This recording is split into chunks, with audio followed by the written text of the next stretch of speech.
கொசு தொல்லை தாங்க முடியலடா. எங்க போனாலும் பின்தொடர்ந்தே வருது. பறந்தடிச்சு கொல்லுங்கடா. எங்க அப்பா உலகத்துல தோசையை திருப்பி போட்டு பாத்திருக்கேன். இப்ப இட்லியுமே திருப்பி போடுறான். எப்படியோங்க கிரிஞ்சான வீக்கெண்ட் எபிசோட் பார்த்தோம். ஒரு நாள் லைட்டாக அழுவு வச்சார் அப்பா பொண்ணு பாசம். போன சீசனில் வந்து மாயா கமல் சாரையும் அந்த வேஸ்டான மாயாவையும் சேர்த்து வச்சு நிறைய பேர் நம்ம புகழ் ஒரு ஃப்ரெண்டும் பேசினாங்க. அதெல்லாம் ஞாபகம் இருக்கும். அந்த மாதிரி நிறைய பேர் சோஷியல் மீடியாவில் பேசினதுனால ரொம்ப காண்டாயிட்டார் கமல் சார்ன்ற மாதிரியே ஒரு விஷயங்கள்லாம் வந்தது. இந்த வருஷம் என்ன ஆக போகுது தெரில. இது அப்பா பொண்ணுன்ற அந்த படத்தில் அப்பாவும் பொண்ணுமா நடித்தா அவங்க அப்பா பொண்ணுன்ற அந்த ஒரு கோர்வையிலேயே இப்போ போய் நிற்குது. அது ஒரு போர்வையில் போகுதா இல்லை கோர்வையில் போகுதா என்னன்னு தெரியல. விஜய் சேதுபதி பற்றி வேறு ஏதாவது ஸ்கேம் மாதிரி வெளியே வருமா? நான் ரொம்ப டீப்பாக யோசிக்கிறேன்னு நினைக்காதீங்க. அதெல்லாம் சாதாரணமாப்பா சினிமா ஃபீல்டில். நான் சொல்கிறது புரியும் நினைக்கிறேன் உங்களுக்கு. எப்படியோ சாச்சனாவை சேவ் பண்ணிட்டாங்க. ஒரு பாவம் வர்ஷினி அவுட்டு. இங்கே பார்த்தா தீபக் வந்து இப்போது கேப்டனாக இருக்கார். அவருக்கு வந்து 5 பூ வச்சுக்கிறாங்க. அதில் பேட்ஜாகவே குட்டா அதே மாதிரி இருக்குன்றதுனால பயங்கர வித்தியாசமாக யோசிச்சிட்டாங்களாம். 5 பூ. அதுக்கு முன்னாடி 5 ஸ்ட்ரிங் இவருக்கு அருண் பிரசாத்துக்கு. என்னங்கடா இது ஏன்டா அதுக்கு அந்த ஸ்ட்ரிங்கு அந்த இது என்ன வேப்பா கேப்பா ஏதோ ஒன்று அதையே போட்டு தொலைச்சிருக்கலாமே. அதுக்கு எதுக்கு அடுத்தது பேட்ஜு, அதுக்கு அடுத்தது பூ, இதுக்கு அடுத்தது நான் தொடப்பம் கொடுப்பீங்களா? 5 தொடப்பம் கொடுத்துட்டு ஒரு தொடப்பத்தை பிடிங்கலான்னு என்னமோ பண்ணுறீங்கப்பா. ஆனால் அதையும் நம்மலாம் பார்க்குறோம். நான் வந்து ஏதோ ரிவ்யூ பண்ணுறோம் அப்படின்றதுனால பார்க்குறேன்னு வைங்க. ஒரு நல்ல ஒரு ஷோ பிக் பாஸ்ன்ற கன்செப்ட் வந்து ஒரு நல்ல ஒரு கன்செப்ட், நல்ல ஒரு விஷயம். ஆனால் அதை வந்து மேக்கர்ஸ் தான் வந்து அதை சொதப்பிடுறாங்க. அதுதான் வந்து என்னுடைய ஒரு ஒப்பீனியன். தர்ஷிதா வந்து ஒத்துக்காமல் இருக்கிறதா, முதல்ல வந்து பொண்ணு வந்து சொல்லக்கூடாதுல்ல, ஒரு அசிங்கம் இல்லை அதில். அப்படி ஒரு ஈகோ. இவர் வந்து ஒன்றுமே சொல்ல மாட்டேன்றாரு விஷால். அதில் வேறு நடுவில் அவர் ஏதோ சத்தியம்லாம் பண்ணியிருக்காரு ஜாக்லின் கிட்ட. இல்லை அப்படிலாம் இல்லை அப்படின்ற மாதிரி.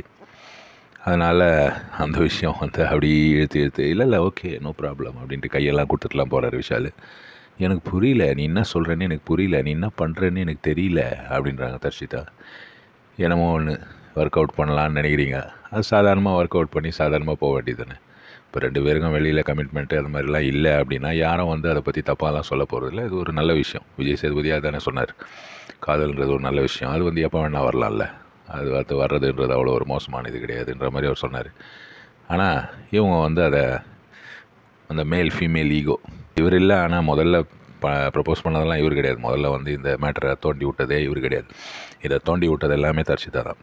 ஆனால் இதெல்லாம் பண்ணிவிட்டு கட்சியில் வந்து இது கண்டென்ட்டு ஜி அப்படின்னு சொன்னால் கூட ஒன்றும் அதிசயப்படுறதுக்கு இல்லை. ஏன்னா அது அப்படி தான். சாச்சனாவை பற்றி என்ன சொல்கிறது. ஒரு கேக்கை வச்சு சண்டை போட்டிருந்தார்.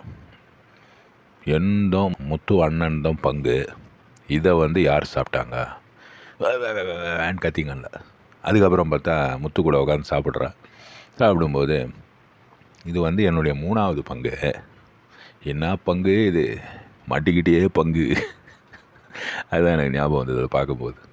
அதுக்கப்புறம் என்னன்றா, எனக்கு அது பிடிக்கவே இல்லை, ஆனால் நீங்கள் சாப்பிடுங்க. இப்போ இவளுக்கு பிடிக்கலன்னா சாப்பிட்றதுக்கு முத்துக்குமரன் வந்து ஒரு கார்பேஜ் பின்.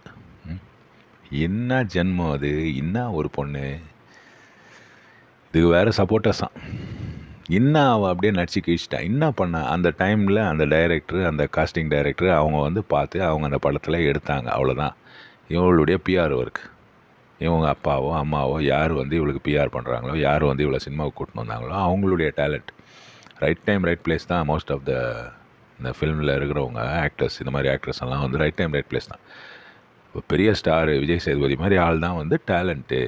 அதையும் கடந்து அவருடைய டைம், அவருடைய அவருக்கு பல விஷயங்கள் பண்ணி அவருடைய பிஹேவியர், இந்த மாதிரி விஷயங்கள்லாம் தான் அவர் அவ்வளோ பெரிய ஆளாக்கிது.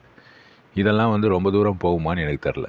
இவ்வளோ தூரம் வந்ததே பெரிய விஷயம். இதோட வந்து இதை வளர்த்து இந்த மாதிரி வன்மம் பிடிச்ச ஆளை வந்து இவங்க வந்து இப்போ என்ன சொல்லுவாங்கன்னா, இது வந்து நீங்கள் ஏன் பர்சனலாக பேசுகிறீங்க அப்படின்வாங்க. இது வந்து ரியாலிட்டி ஷோன்னு சொல்கிறாங்க. ரியாலிட்டி ஷோன்னு என்னது? அப்போ இது ஸ்கிரிப்டடுன்னு சொல்லிடுங்க, நம்ம யாரும் பேச போகிறதே கிடையாது. சிம்பிளான விஷயம். அதனால் அதை வந்து பர்சனலாக இது பண்ணுறது, அப்படி பண்ணுறேன் இப்படி பண்ணுறேன்னு சொல்கிறதெல்லாம் வந்து வேலிட் கிடையாது. ஏன்னா இது ரியாலிட்டி ஷோ.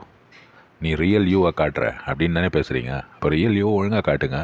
ஏன் இந்த மாதிரி காட்டினீங்கன்னா அப்போ இதுதான் உன்னுடைய ரியல் யூவான்னு கேட்டு நாங்கள் கேள்வி கேட்க தான் செய்வோம். சாச்சனாவுக்கு இந்த வாரமாக ஓட்டு விழுந்திருக்கு அப்படின்றது தான் பேசிக்கிறாங்க. ஆனால் உண்மையிலேயே ஓட்டு விழுந்திருக்கான்னு எனக்கு தெரிலங்க. ஏன்னா உங்களுக்கும் தெரியாது. ஏன்னா நம்ம யாரும் அந்த ஓட்டிங் எல்லாம் பார்த்ததில்ல. எப்படியோ அந்த பொண்ணை வெளியே அனுப்பிச்சிட்டாங்க வர்ஷினியை. அது ஒன்றும் பண்ணலைன்னு வைங்க. ஆனாலும் இன்னும் ஒரு வாரம் அப்படி விட்டு வச்சுருக்கலாம். வேறு இந்த வன்மத்தை கக்கிற டீமெல்லாம் அனுப்பி பார்க்கலாமே. புது ஆளுங்க வந்து அவங்களுடைய இதை எக்ஸ்ப்ரெஸ் பண்ணிட்டோம். சாச்சனாவால் மிஞ்சி போனால் ஒரே ஒரு கண்டென்ட் தான் கொடுக்க முடியும். ஒன்று அழுவுறது. அந்த அழுவுறதுக்கான காரணம் ஏதாவது சாப்பாடு. எனக்கு வந்து சாப்பாடு கிடைக்கல, எனக்கு வந்து இப்படி ஆயிடுச்சு, நான் வந்து வீக்காக இருக்கிறேன்னு சொல்கிறாங்க. அது இதுன்னு அன்னைக்கு. இப்போ கூட பாருங்கள், கேக்கு என்னுடைய பங்கு யார் எடுத்தாங்க? என்ன பங்கு இது? இப்படி பண்ணிட்டே பங்கு, மாட்டிக்கினே பங்கு. Very irritating character. முத்துக்குமரன் வந்து பாயிண்ட் சொல்கிறாரு. முத்துக்குமரன் சொல்கிற பாயிண்ட்டு கொஞ்சம் அந்த கோர்வையாக அவர் தமிழில் பயங்கரமாக பேசுகிறாருன்றது வந்து அருண் பிரசாத்துக்கு எடுபடலை. ஏன்னா அருண் பிரசாதால் ஒழுங்காக தமிழ் அந்த மாதிரி பேச முடியாது. அவர் வந்து இங்கிலீஷில் பேசணுன்னா நல்லா பேசுவார். ஆனால் இங்கே வந்து இங்கிலீஷ் எடுபடாது.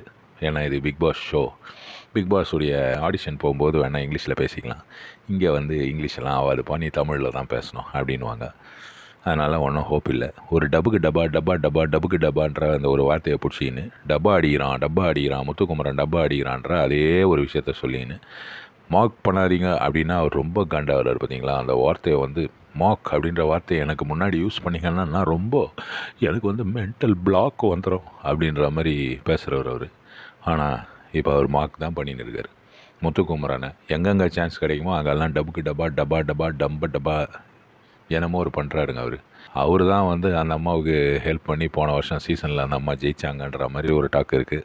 ஆனால் எனக்கு என்னமோ தோணலை, இந்த மூளையை மட்டும் வச்சு அந்த அம்மாவை ஜெயிக்க வச்சுருக்க முடியாது அப்படின்னு தான் நினைக்கிறேன். அவங்களுக்கு ஏதோ அந்த டைமில் ஏதோ ஒரு பிளான் ஒர்க் அவுட் ஆச்சு, அதனால் ஜெயித்தாங்க.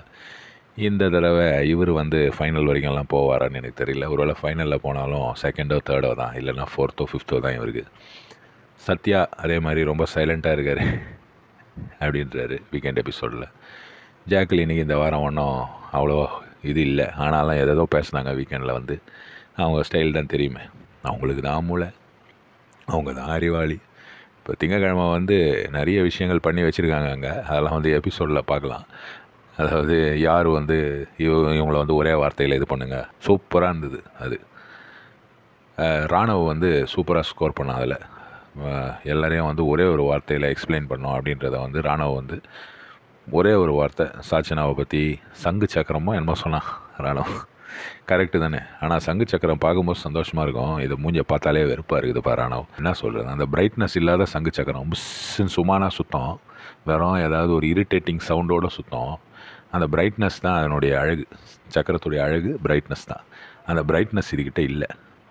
ஆள் பார்க்குறதுக்கெல்லாம் லுக்கு தான், ரொம்ப நல்ல பொண்ணு மாதிரி அப்படி இதெல்லாம். ஆனால் வாய் திறக்கூடாது. வாய் திறக்காமல் ஒரு இடத்துல ஷோ கேஸில் இந்த பின்னாடி இந்த புலியை வச்சுக்கிறேன் பார்த்தீங்களா, இவர் வந்து பார்க்குறதுக்கு லுக்கு தான். ஆனால் வந்து அவர் ஒன்றும் யூஸ் கிடையாது, சும்மா பார்க்கலாம் அவ்வளோதான். அவரால் பேசவும் முடியாது, அதனால் அவர் சைலண்ட்டாக அங்கே இருக்கிறார். இதே வந்து அவர் தப்பாக ஏதாவது நான் பேசும்போது வளர்னார்னா நான் அவரை தூக்கி போட வேண்டியது தான். நான் வந்து அங்கே பிக் பாஸாக மாற வேண்டியது. அவர் வந்து நான் குழப்பறேன்னு நினைக்காதீங்க. சாச்சனாவை பார்க்கும்போது அவ்வளோ இரிட்டேஷன் ஆகுது, தயவுசெய்து அதை தூக்குங்க அது ப்ளீஸ்.